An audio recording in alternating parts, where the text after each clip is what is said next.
আজকে আমাদের মেনু হচ্ছে গরম ভাতে সর্ষে ফুল বাটা, তারপর নারকোল দিয়ে কচু শাক, মুসুরির ডাল, সঙ্গে বেগুনি।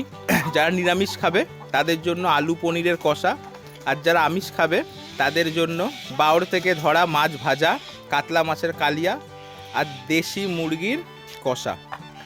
এই যে এই তো চলে এসছে দেশি মুরগি বলতে বলতেই। এটাও কিন্তু আমাদের পিকনিকের একটা পার্ট। এসে সচক্ষে দাঁড়িয়ে জাল দিয়ে মাছ ধরে সেই মাছ কিন্তু সবাই পিকনিকে খাবে। 13ই জানুয়ারি 2024 সকাল 9টা। পিকনিক করব বলে আমরা সব পরিবার প্রতিবেশী শুদ্ধ চলে এসেছি গোবরডাঙ্গায়।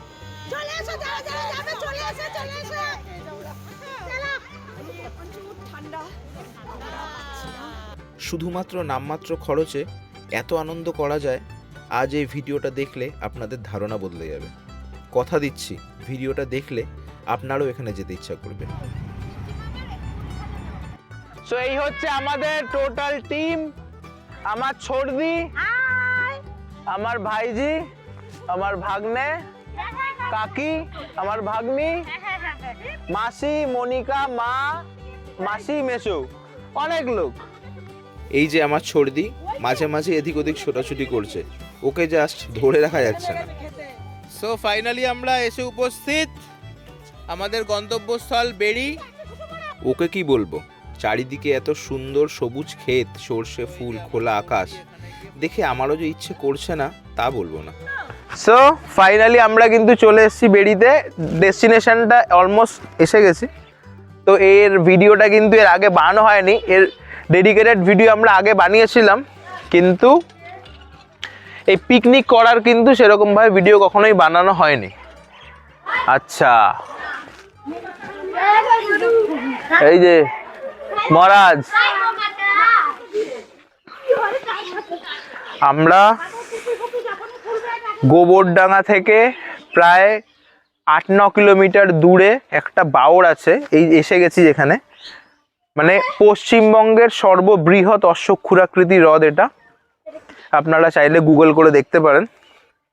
তো এই জায়গাটাতে মানে মানে ভিউটা এক্সট্রিম। আর পিকনিকের খরচ, আমরা এতজন মিলে এসেছি, মাথায় পিছু পিকনিকের খরচ মাত্র 350 টাকা। মানে আপনারা বিশ্বাস করতে পারবেন না, এত সস্তায় আপনারা বাড়িতে বসে খেলেও এত সস্তায় হবে না। 350 টাকা আমরা কি কি পিকনিক করছি, কি কি খাচ্ছি, সব আপনাদের সঙ্গে শেয়ার করব, সমস্ত কিছু আপনাদেরকে জানাবো। ঠিক আছে? সবাই মিলে পিকনিক করতে গেলে ম্যাক্সিমাম জায়গায় কিন্তু পিকনিক বানচাল হয়ে যায় বাজেটের জন্য।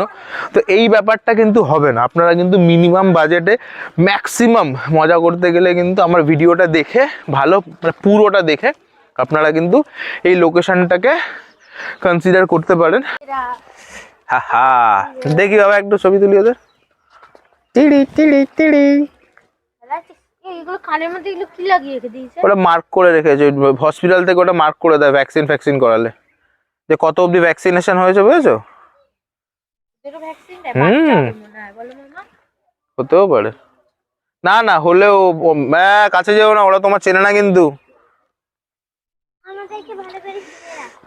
এই যে দুই মহারাজ এখানে বসে রোদ পোহাচ্ছে, কাছে যাবি না কিন্তু বেশি, উঠে চলে যাবে ওরা। এই দুই মহারাজ এখানে বসে রোদ পোহাচ্ছে, কাছে আর যাবো না, কাছে গেলে ওনার ভয় পেয়ে যদি উঠে যায়। এই হচ্ছে মানে আমাদের ডেস্টিনেশন। মানে মেন তো ঘোরার জায়গা প্রচুর আছে, দেখতেই পাচ্ছেন। আমরা গ্রামের মধ্যে রয়েছি, এটা হচ্ছে বাওড়, একটা সাইডে আমরা রয়েছি। এটা বাওড়টা এপাশ থেকে গিয়ে অনেকটা দূরে। তো এই গ্রামে ঘুরবো, গ্রামে নানান জায়গায় ঘোরার জায়গায়, সেগুলো ঘুরে ঘুরে এনজয় করব। আর এটা হচ্ছে মিহিরদের বাড়ি, মানে যে দাদার বাড়িতে আমরা আসি। তো এই হচ্ছে বিরাট উঠোন, এখানে গোয়াল ঘর, পেছন দিকে ক্ষেত আছে, আমরা ওদিকেও যাব। তো এই হচ্ছে আমাদের এখানে ব্যবস্থা করা হয়েছে, এখানে আমরা সবাই মিলে বসবো, ব্রেকফাস্ট করব, সবার সাথে গল্প করব। আর এখন ফাইনালি আমাদের এই গোটা টিম, ল্যান্ডাদের টিম আর এই ব্যান্ডাদের টিম এখন ফটো তুলবে। কলা ভাজা, টুনটুনি, গুনগুন। বাচ্চাদের আর কি বলবো, এ তো দেখছি বড়রাই যেন গ্রামে এসে ছোট হয়ে গেছে। নাচ মেরে বুলবুল, আরে নাচ মেরে বুলবুল।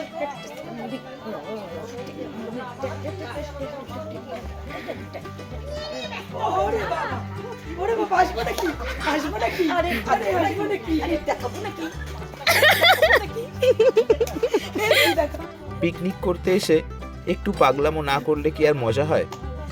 যাই হোক, এতটা পথ হেঁটে এসে সবাই উঠোনে বসে একটু আড্ডা দিলাম। এরপরেই আসবে ব্রেকফাস্ট। তো সকাল সকাল আমাদের পাতে চলে এসছে গরম গরম লুচি, আলু টমেটো আর পেঁয়াজ কলির তরকারি। গুনগুন কেমন হয়েছে? লুচি তরকারি, এই যে আমাদের কলা, আর অর্ধেক টিম ওই যে দূরে, এখানে জায়গা হয়নি বলে অর্ধেক টিম ওইখানে। হ্যাঁ হ্যাঁ দাও দিদি। তো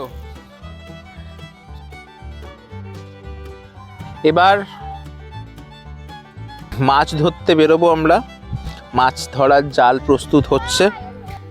সকালের খাওয়া তো হলো, এখন সবার বায়না নদীর পাশে ফটো তুলে দেওয়ার। আপনারাই বা কেন সেই স্মৃতি থেকে বঞ্চিত থাকবেন? ছবি না ভিডিও নিন, বলুন কেমন হলো ছবিগুলো।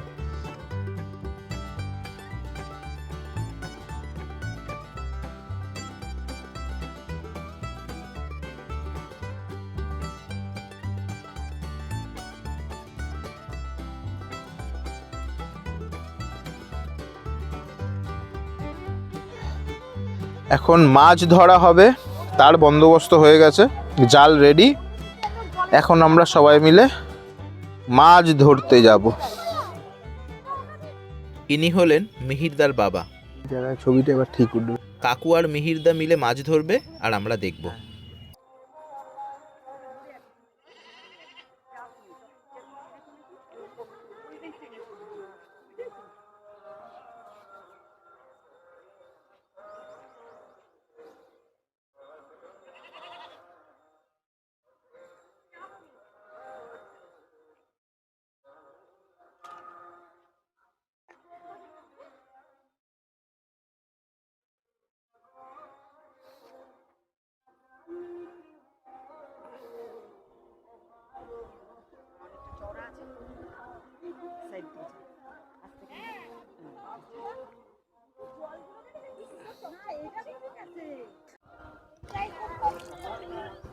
এই ঠান্ডার মধ্যে জলে নেমে রোজ দিন নামতে, এই এত বড় বড় যে ফাঁকা ফাঁকা জালিতে মানে ছোট মাছগুলো বেরিয়ে যায়, বড় মাছ ধরা পড়বে, তাই তো? আচ্ছা, ঠান্ডার মধ্যে মিহিরদা চলে গেল জলে। ও, এটা একটা অনবদ্য অভিজ্ঞতা। এর আগে আমরা কিন্তু এই গ্রামে বেশ কয়েকবার এসেছি, কিন্তু এই অভিজ্ঞতাটা কিন্তু একদমই নতুন। এই মাছ ধরার কৌশলটা কিন্তু এর আগে আমরা দেখিনি। সবাই বলছে, মানে সবার কাছেই নতুন ব্যাপারটা। এই যে বড় বড় যে জালের ফাঁকাগুলো, মানে এর চেয়ে ছোট যে মাছগুলো থাকবে সেগুলো জালের ফাঁকা দিয়ে বেরিয়ে যাবে, আর এর চেয়ে বড় যে মাছগুলো সেগুলো জালে ধরা পড়বে। কাকু কাকু ব্যাগটা চলে যাচ্ছে, কাকু ব্যাগটা। এই ঠান্ডার মধ্যে দাদা কত কষ্ট করে জলের মধ্যে বলে বলে রোজই নামি আমরা। গ্রামের মানুষ তো, জলটা দারুণ। জলে নামলে পরে আর ঠান্ডা লাগে না। হ্যাঁ। এবার আপনাদের ফোনটা একটু লম্বালম্বি ঘুরিয়ে নিন, কারণ এর পরের গুলো ভার্টিক্যাল মোডেই তোলা হয়েছে। নিচে ব্যাগের মতন কিছু আছে কি? না না, কিসের ব্যাগ? ওই যে ওই দেখুন, এই দেখুন। ওই দাদা দেখেছিস? দেখ কত অভিজ্ঞতা, দেখ কত বড়।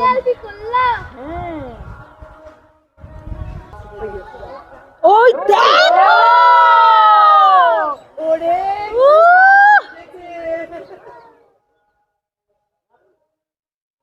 অনেক মাছ হচ্ছে রে। মাছ ধরা হয়ে গেছে, মানে ওপাশে জাল রিলিজ হয়ে গেছে, যত মাছ আটকানো জালে আটকে গেছে, বা জালটা খুলে নিয়ে এলেই মাছ চলে আসবে তাতে করে। যারা গ্রামের মানুষজন তারা হয়তো এই প্রক্রিয়ার সম্পর্কে অবগত থাকতেই পারেন, কিন্তু আমাদের মতন মানে শহুরে মানুষের কাছে এটা একদমই নতুন।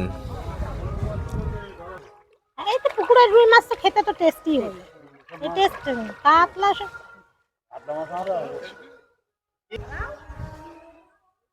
ওই যে দেখা যাচ্ছে এই দেখুন মাছ দেখা যাচ্ছে, মাছ আপনি দেখুন দুটোই কাতলা। এটা কাতলা, এই যে কেমন জড়িয়ে গেছে দেখেছি মাছটা। মাছটা কাতলা মাছ। এই দেখুন এখানেও একটা মাছ। এটাও কাতলা। ওটা কাতলা না, তেলাপিয়া। তেলাপিয়া উঠেছে। সাবাস, খুব ভালো। দারুণ তেলাপিয়া মাছ। ও সাইজ কি একটার। এটা রুই মাছ না সিলভার কাপ? এটা সিলভার কাপ। এটা হচ্ছে সিলভার কাপ। খাবেন বলেন? কোন মাছ? তেলাপিয়া? হ্যাঁ খাবে না কেন, খায় তো ওরা। সিলভার কাপটা ছেড়ে দিলে? হ্যাঁ না না কোন কি জানি ওই যারা খাবে ওরা উত্তর দাও। এই তেলাপিয়াটা রাখো। সবার ফরমায়েশ আজকে পূরণ হবে। আজকে আমি হাত ভরে আশীর্বাদ করব সবাইকে। একটু রুই।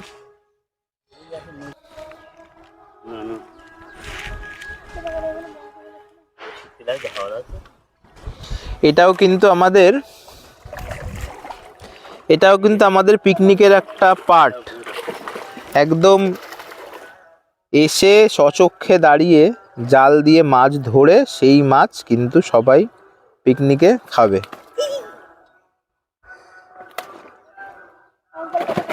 মানে মাছ ব্যাগের ভেতর ঢুকিয়ে তারপর জাল থেকে ছাড়াতে হবে, নালেই ধরে রাখতে পারবে না তো। হ্যাঁ। মাপ ভরি জাল ছাড়া অন্য বড় মাছ লাগে। ছোট মাছ বেরিয়ে যাবে। হ্যাঁ।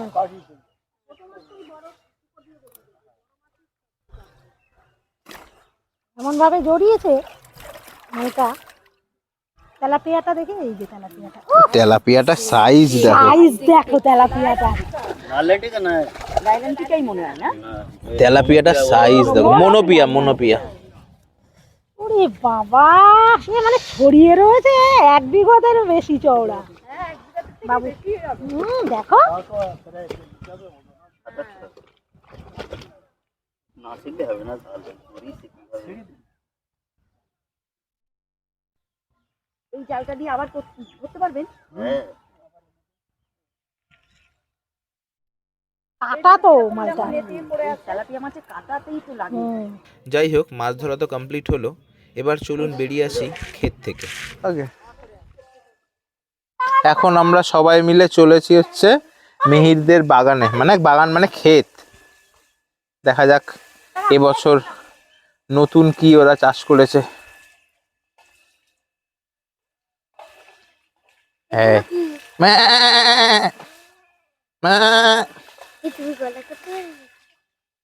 ও আম্বা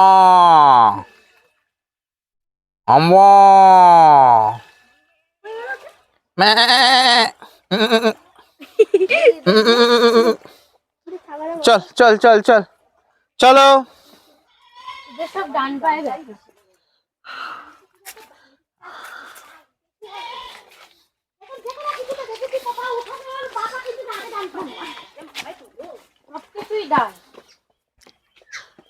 যাও, তুমিও যাও সামনে, ক্যামেরার সামনে আসো তুমি।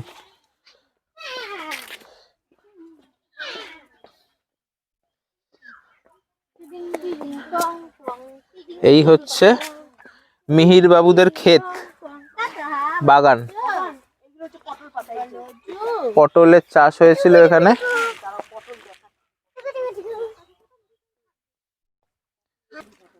আমরা কিন্তু অনেকেই জানি না, সোজা করে ধর, বেঁকা হয়ে রয়েছে।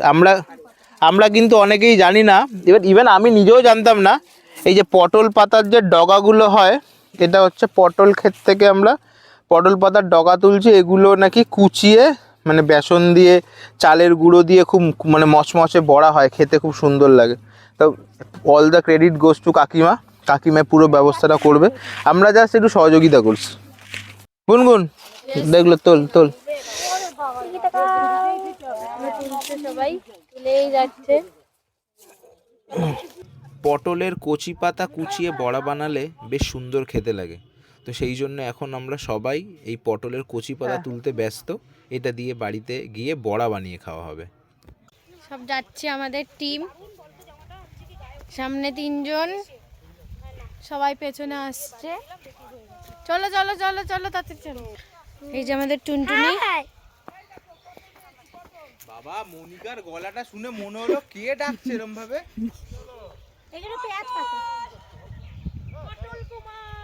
পটল কুমার গানওয়ালা। বাবা সাবধান, গর্ত ফর্ত সাবধানে, আসো আসো, সাবধানে সাবধানে সাবধানে।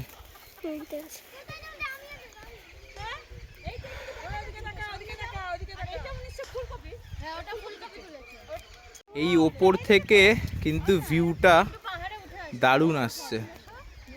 এটা পুরো হচ্ছে লেবু ক্ষেত, কাগজি লেবুর ক্ষেত, যদিও কি খেতে লেবুর তো দেখা পেলাম না। ঠিক আছে, পাহাড়ে তো উঠেছি। যেই পাহাড়ে ওঠো একটু গর্ত ফর্ত দেখে নিও, ইঁদুর ফিদুরের গর্ত ফর্ত থাকলে কিন্তু অসুবিধা, কামড়ে কুমড়ে দেবে। মানেটা কি? মাটির ঢিবিতে থাকে সব, সাপের গর্ত ইঁদুরের গর্ত থাকে। এটা হচ্ছে পুরো আলু ক্ষেত, ওই সামনে সর্ষে ফুল। এটা ব্রোকলি গাছ। এই যে এই পাতাগুলো, কোনটাকে বলছিস? এই যে বড় বড় পাতাগুলো। হ্যাঁ হ্যাঁ, এখনো শুরু হয়নি। ফুলকপির পাতা হতেও পারে, চালানে হাইব্রিড হলেও হয়, কিন্তু ব্রোকলির পাতাই জেনারেলি এত বড় হয়। এতক্ষণ তো হলো ক্ষেত বিচরণ, চলুন এবার বাওড় থেকে নৌকো বিহার করে আসি। ও বাবা হরি বল শুরু করে দিই না। একালা ফোনটা রাখ, পরে কি বলি। একবার এদিক ওদিক তুমি ওই করো।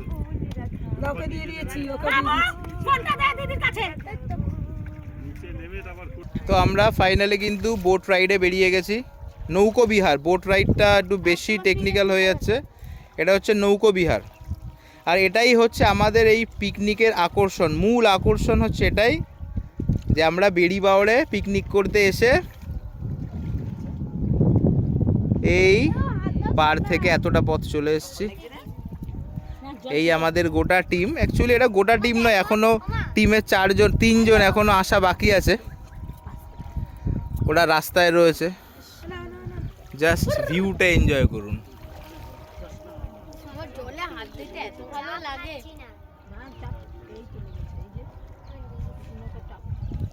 সবাই এসে মোবাইল নিয়ে ব্যস্ত। এই আমরা কোথায় মোবাইল নিয়েছি? তোমাদের হাতে মোবাইল নেই তাই নেওয়ার নেই। আমার হাতে থাকলেও আমি নিই না, মোবাইল আছে তাও নেয় না। এই কি বলেছি? বলো কে কে মিস করছো? ছবিটা আছে। ছাড়ছি না, তাই জন্য বলছি বলো কে কে মিস করছো। সত্যবাদী যুধিষ্ঠির। এটা ছাড়লাম যে বলো কে কে মিস করছো। ওফ, এত সুন্দর জায়গাটা। ভাই গোল্ড রং করে দিয়ে গেল। আলকাতরা নাকি বেরি। এক বাজে। হ্যালো। তোরা সেদিন তাহলে তুলে দে। আরে দেখ কেন বলো না।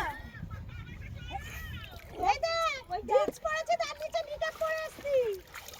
সকাল থেকে ভিডিও করে ফোনে চার্জ প্রায় শেষ, তাই সব ভিডিও করা সম্ভব হলো না।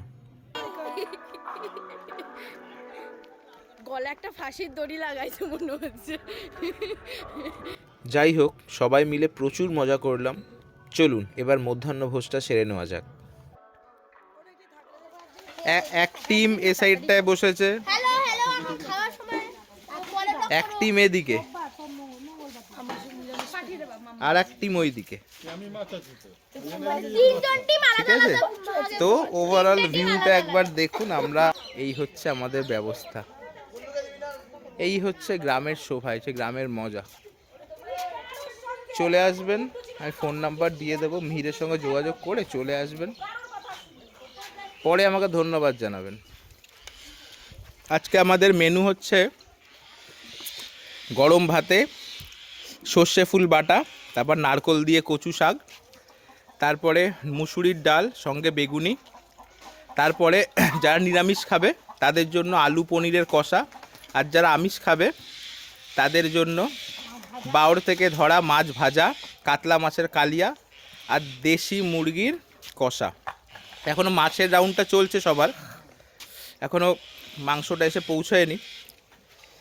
আমি যেহেতু খাচ্ছি ওই জন্য বারবার উঠে ভিডিও শ্যুট করা পসিবল হচ্ছে না। এই যে আমার কলা ভাজা কি দিয়ে খাচ্ছে, পনির দিয়ে। সব পনির আর্ধেক আর্ধেক খুবলে খুবলে খেয়ে রেখেছে। মাছ ভাজা, এই মাছের ঝোল। পনির বাড়িতে দেবো তো গুনে রাখবে কটা পনির রাখলো গুনে রেখে দেবে। এই যে এই তো চলে এসছে দেশি মুরগি, বলতে বলতেই দেশি মুরগির মাংস। এরপরে কিন্তু চাটনি আছে, পাঁপড় আছে, আবার নলেন গুড়ের রসগোল্লাও আছে। বিরাট বন্দোবস্ত। এই হচ্ছে মিহিরদা। মিহিরদা একটুখানি দেখি তোমার। এই হচ্ছে মিহিরদা, ভালো করে মুখটা চিনে রাখুন, নাম্বার দেওয়া থাকবে, অবশ্যই চলে আসবেন ফোন করে। কেন মাংস খায় না? ও মা কি হয়েছে? তুই মাংস খাও না? কি হয়েছে? খাও। ওকে ওকে ওকে একটা সলিড দেখে দিও তো, দেশি মুরগি হয় না তবুও দাও তো। খুব সুন্দর মাংস বানিয়েছে মা, তুমি খেয়ে দেখো, দারুণ সুন্দর, বিরাট আনন্দ। ভাল লাগছে তো? সাবাস, ফুল মস্তি ফুল মস্তি, ফুল এনজয়। রান্না বান্নাও খুব সুন্দর, খাওয়া দাওয়া খুব ভালো, ব্যাপক খাওয়া দাওয়া হচ্ছে। ভালো হয়েছে না? এটা সত্যি সুন্দর হচ্ছে, ব্যাপক মাছের ঝোল ধনেপাতা দিয়ে, ওহো, পুকুরের ধরা জ্যান্ত মাছের ঝোল, টেস্টি আলাদা, আমাদের জেঠিমার হাতের রান্না। আহা হা হা। এই যে আচ্ছা দিদিভাইকে একটু চড়তে দে। বাচ্চাদের খেলার জায়গা আছে এখানে, প্লেগ্রাউন্ড। তাহলে পিকনিক প্রায় শেষ। এত কিছু আনন্দ, ক্ষেত থেকে সবজি তোলা, নৌকো বিহার, এত রকম খাওয়ার মেনু, সব মিলিয়ে মাথা পিছু খরচ মাত্র 350 টাকা। বিশ্বাস করুন, একটুও মিথ্যে বলছি না। ডেসক্রিপশানে মিহিরের নম্বর দিয়ে দিচ্ছি, আজই ফোন করে বন্ধুদের নিয়ে একটা পিকনিক প্ল্যান করে ফেলুন।